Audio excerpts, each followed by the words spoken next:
I wanted to start today to talk about my leadership truth. I know over the last week, I posted a number of videos because I had a bit of a emotional breakdown, if we'll call it that. And I wanted to follow up today by digging into that a little bit more and kind of to explain kind of what happened. I want to start by telling my truth and being my authentic self. And so I know over the course of the last several weeks, we've had countless conversations about leadership, what it means to be a good leader, how to become a better leader. But deep down, the truth is for me, I've always wondered whether I was truly a good leader. And in having those conversations about that, it also brought up some of those emotions and doubts in myself about my career and if I truly was ever a good leader.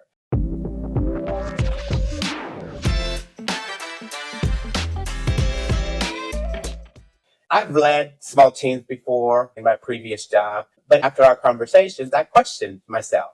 And if I'm being honest, my focus when I was working, it really wasn't about focusing on being a good leader. I was chasing the money. I was chasing the almighty dollar.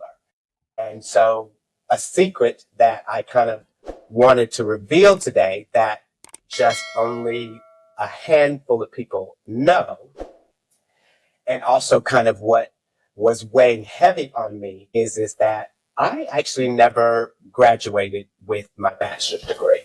I did go to college, but midway through opportunities, I think I've said in previous videos, when opportunity presented itself, I always said yes. And so when I was in college, I didn't go to college right out of high school. I waited until I was I think I first started in my mid 20s and then I stopped and then I went back when I was in, I think around 30, and still didn't finish because opportunities presented themselves and I went with those opportunities. And I ended up um, finding jobs and again was chasing the money versus the degree.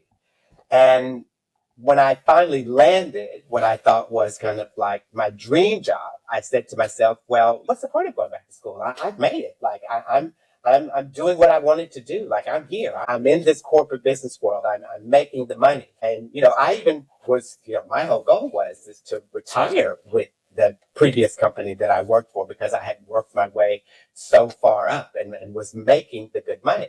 And so going back to school just wasn't even a thought for me. But as I got to the top, I realized that I got there not through necessarily because of my educational background, but I got there through a mix of perseverance and honestly, a little bit of good luck. And so when I was working, I made sure that I stood out because in my head, I knew I had to work harder than everyone else because I didn't have the education that my colleagues had. And so I worked harder than they did to prove myself. And I used what we call our street smarts and my wits to get me to that point. But it never, what's the word I'm looking for? It always was in the back of my mind that I still didn't have my degree and that I still had to work hard. So the crazy thing is that when I got laid off this year, the first thing that popped into my head is I don't have a degree. And, even talking with colleagues who were also getting laid off, it was, oh, you're going to be fine. You'll find a job in no time. But in my head, I kept saying to myself, well, okay, yeah, I've got the skills, but I don't have the degree. I don't have the educational background. So when the job was gone, the money was gone, no degree. I've been looking for a job for 6 months. Can't find work because the job competition is so strong. In my head, that voice in my head got louder and louder saying, you're not good enough because you don't have the skill set, or not necessarily the skill set, you don't have the educational background because here I was applying for jobs, most of them requiring a bachelor's degree, some that did not. But in my head, I still was competing against hundreds of other people who had both the skill set background, but also had the education. So when I would get these rejection letters, part of my mind was like, okay, well, yeah, they're going with someone else because they're going with someone who has skills, who's got the education, and they can do the job versus someone like me who maybe has the skill set but not have a degree. And so I kept thinking to myself that was the reason I was getting those rejection letters. So last week, when I found out, of course, that my employment was ending, that was just kind of another blow to my ego. And so my first action was I need to take action. But I think I took the wrong kind of action because I put myself in a situation where I was doing something that I knew wasn't or I should be doing, which is, that whole DoorDash thing. Why I did it, I don't know. It just was one of those rash decisions because I found myself suddenly like, oh God, like what am I gonna do? And I have no money. I can't find a job. So I gotta do something. I need to bring some kind of money in. But that was kind of the wrong decision. And following up conversations with my husband and with family members, I realized that part of the problem is that I had lost my faith. And I had not only lost my faith in spirituality, but I was losing my faith in myself. And I realized, and someone said to me, you can't have a testimony without a test. And this was my test. And so the truth is that leadership, when I thought about it, it wasn't about the corner office. It wasn't about the paycheck. It's about who you are when everything is stripped away. And that's where I was in this moment. Everything was stripped away. And so this was my testimony, my test. It's about putting yourself first through the fear, through the loss, through the uncertainty, not necessarily chasing the money, but chasing the meaning and leading with my truth. And so I've learned that's kind of where leadership begins. My brother, of course, who is a very religious person, very spiritual. I had a very long conversation with him, and he said, "These are some scriptures that I want you to read." And I'm again speaking my truth. I will say that I know the Bible, but have I read it from beginning to end ever in my life? No, I have not. When's the last time I went to church? I can't really tell you. I'm a very spiritual person, but somewhere along the way, I feel that I had lost a little bit of my faith. And so one of the things my brother said to me is, I want you to read these scriptures because I think this is what you need to hear. One of the ones, one of the ones that he sent me was Joshua 1 verse 9. And it reads, have I not commanded you? Be strong and courageous. Do not be afraid. Do not be discouraged.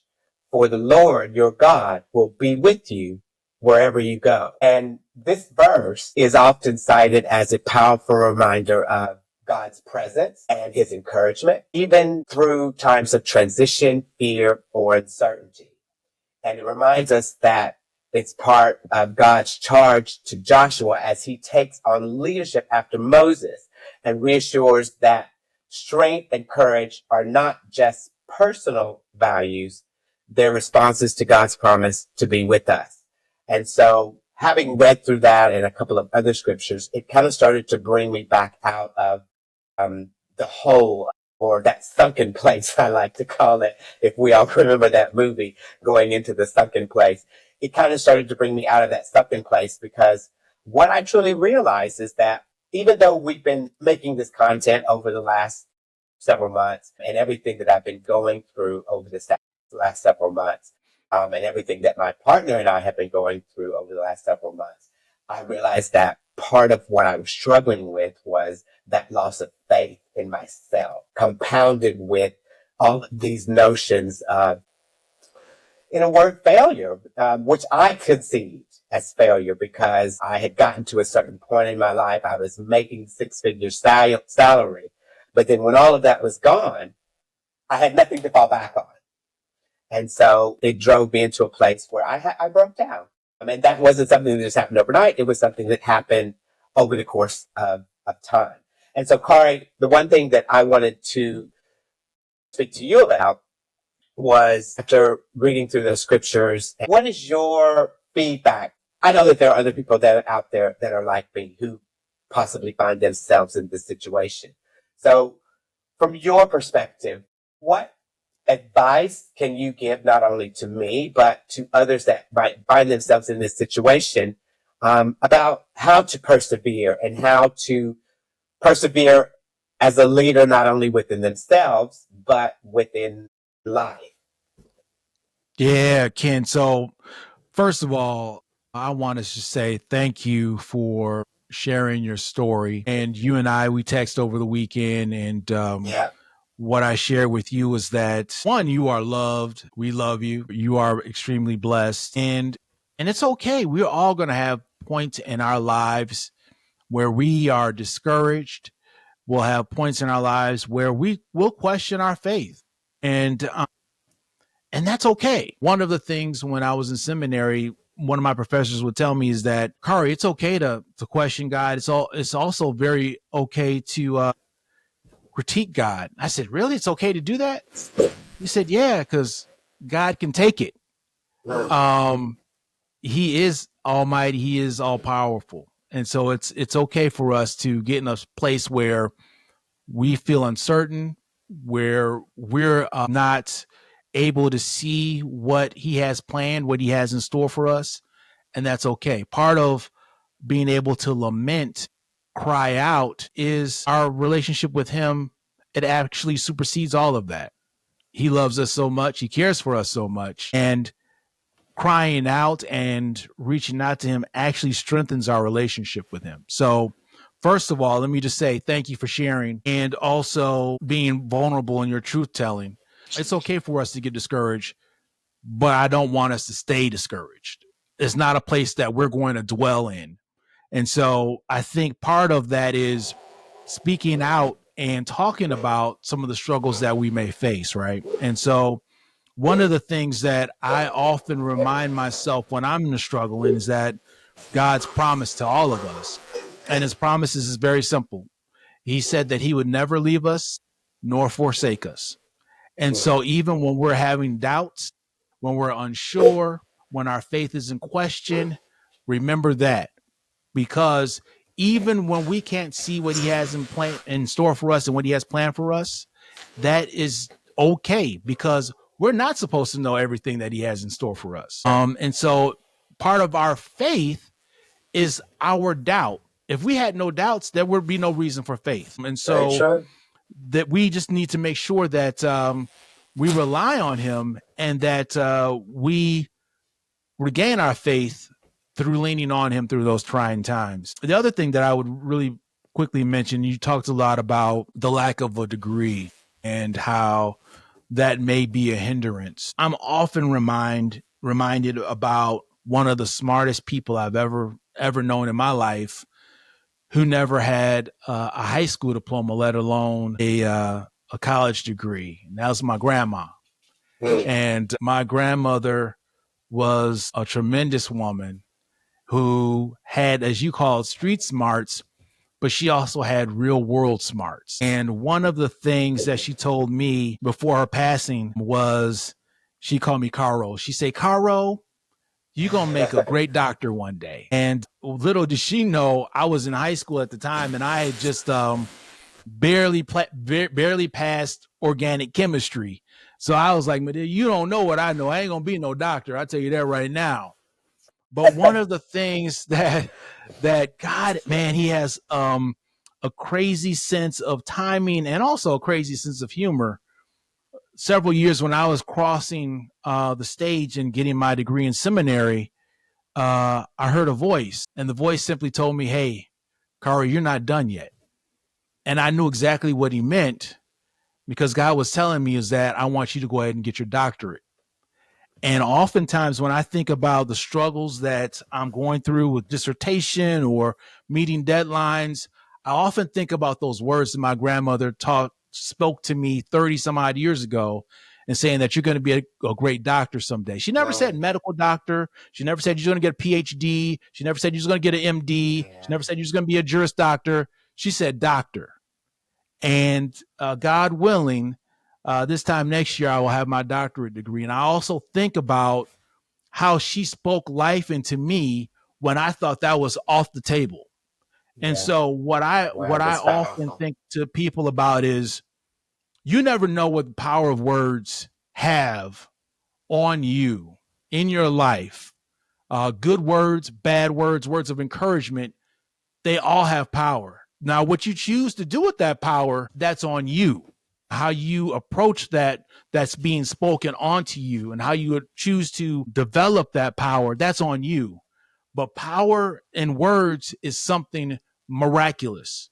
And so I would encourage everyone that, and which is why I always try to close out with lift someone up today, because you never know what somebody's going through. And so I just wanted to share that, my brother. And it's okay to be discouraged. We're just not going to stay there. We're just not going to stay there. It's funny because that's something that, like I said to my sister when I was having this conversation with her the other day, she was telling me all the things that I wanted to hear, like, you're going to be good. Of course you're a good leader. Of course you're going to find a job. You come this far. You can't give up. You keep fighting. And so I said to her, I hear you, and I hear all of those things coming in, but even, and I think most people can relate to that, is that you can hear everything, the words of encouragement that people are telling you.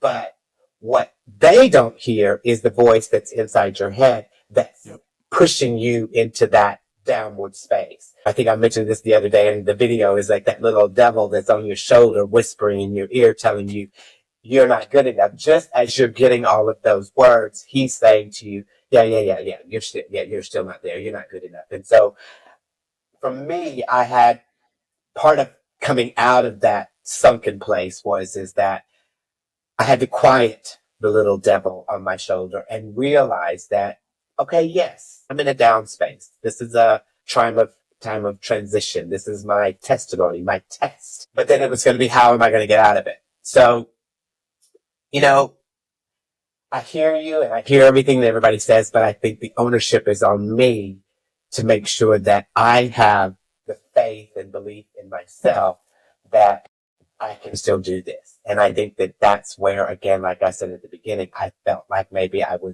lost a little bit of that faith in myself. And so that's where I'm starting now.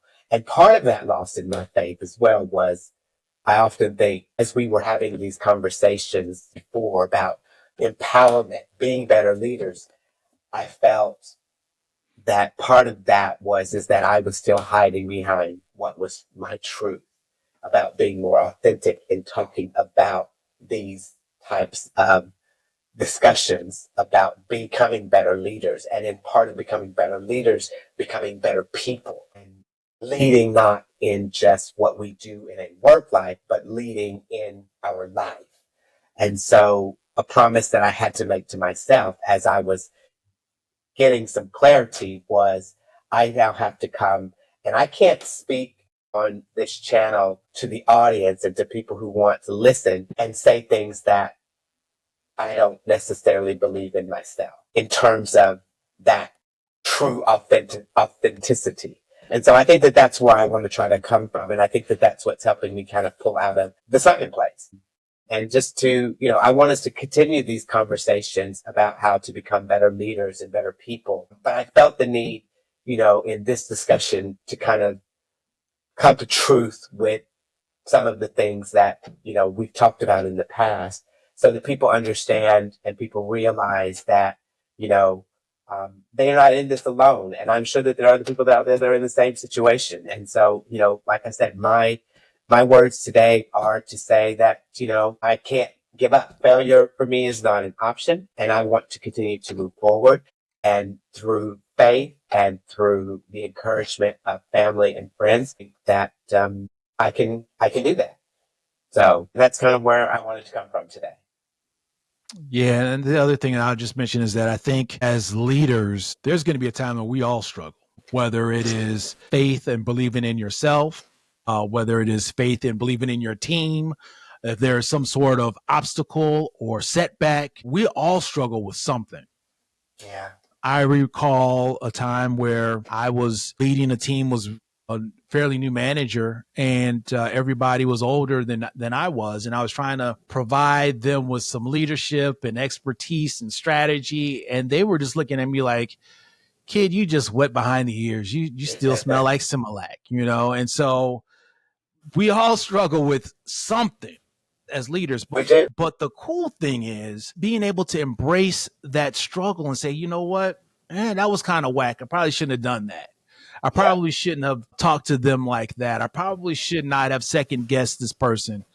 And to be able to reassess where we fall short. And I think a lot of times there are some parallels with leadership and faith, because we're all going to fall short from the glory of God. We're all going to fall short in our pursuit of leadership.